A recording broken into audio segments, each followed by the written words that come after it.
Woke culture is making waves across the US and much of the Western world. Wokeism emerged from the vacuum left behind after the fall of Christianity. People are openly rejecting Christianity, the authority of the Catholic Church and the Pope, because they are becoming aware of the true history of Christianity, the amount of political role it has to play, how it became the center of power in the world, and the number of sufferings they caused across the earth. Hence they are leaving Christianity in the masses. However, it's important to note that Christianity has been the moral foundation of the Western world for about 1,000 years. You see, almost every person needs a set of moral principles to live by because it can be very difficult to figure out what's right and wrong on our own. Thinking can be hard work and many people don't like to do it. Instead, they prefer to be told what to do, which is why we often look up to leaders. But what happens when you don't have a clear rulebook or set of guidelines to follow? Many people have turned away from Christianity in recent years, and as a result, they feel like they're lacking a moral compass in their lives. This is where the leftists come in. They've jumped into the vacuum by offering a new ideology that people can follow. This woke ideology provides a ready-made set of moral principles for people to live by, filling the vacuum left by the decline of the traditional religion of the West. Woke culture is all about taking the moral high ground and doing the right thing, but the right thing is very distorted in this culture. It's all about identity politics and promoting a certain political ideology, which is cultural Marxism. Cultural Marxism takes a myriad of forms, and woke is the latest manifestation of cultural Marxism. It's all about dividing society among various identities and creating conflict in between them, and that's not all. It also promotes the idea that their ideology is morally superior to yours. So, if you don't agree with them, you're in for a lot of hate and marginalization. Not cool, right? But here's the thing that grinds some people's gears. They say that people, except the oppressed, are not allowed to speak because they don't have the experience of being oppressed. And that's just illogical and absurd. They are forming a fake moral high ground to mute the actual thinkers. Now, at the core of their strategy lies a simple yet effective plan: break down the family system. But why, you may ask? Well, the idea is that when you have a strong family system in place, you have a group of people who can give you mental support, take care of you in the face of adversaries, and influence you in many ways.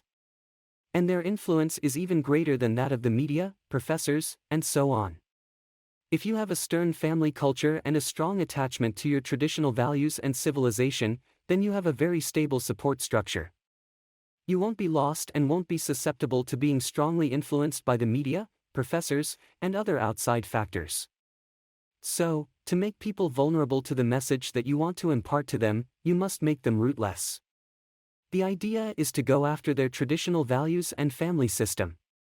By doing so, people become more susceptible to the message that you want to convey to them. And how do you exactly go after the system? Their approach is to demoralize it by saying it's patriarchal and oppressive and saying that men are the root cause of everything related to oppression, thereby you can destroy family status. Then they will glorify single-parent families, where only one person is available to guide the youth. They think getting divorced should be glorified, you should chase your heart and freedom, and people should forget about their responsibilities and attack traditional values. These values were used to give people a cultural framework for their morality and ethics. So men are depicted as toxic, fathers as evil. Another aspect of their strategy is to elevate minority groups, but there is no need for such glorification solely based on being a minority. Glorifying weakness only serves to weaken oneself.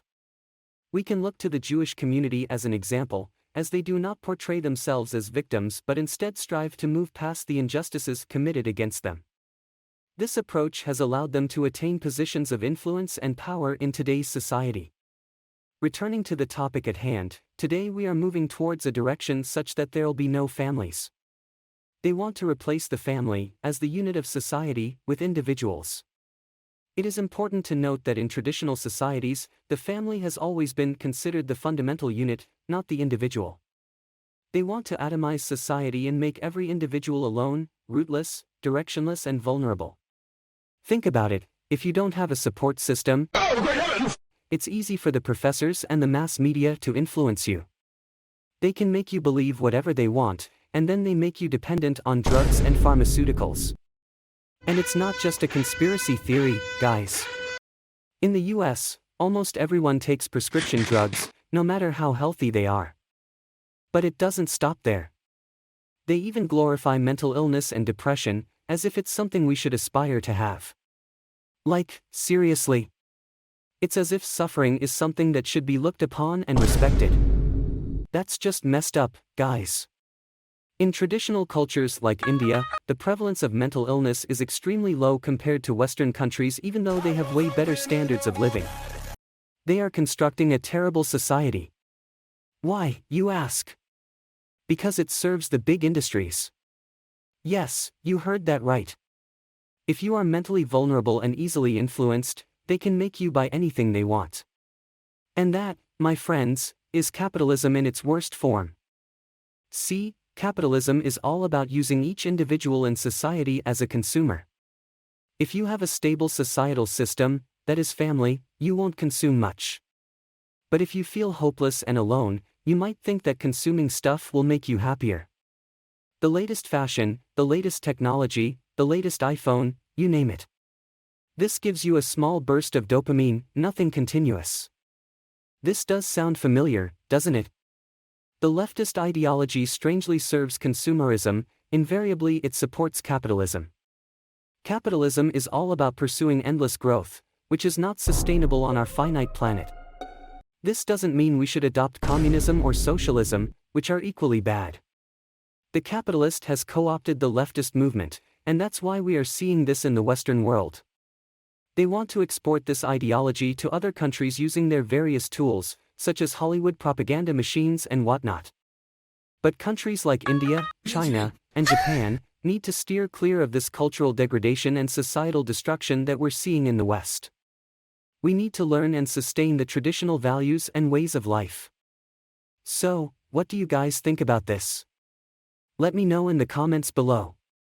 And if you liked this video, don't forget to hit that subscribe button and turn on notifications so you don't miss any of my future uploads. Thanks for watching.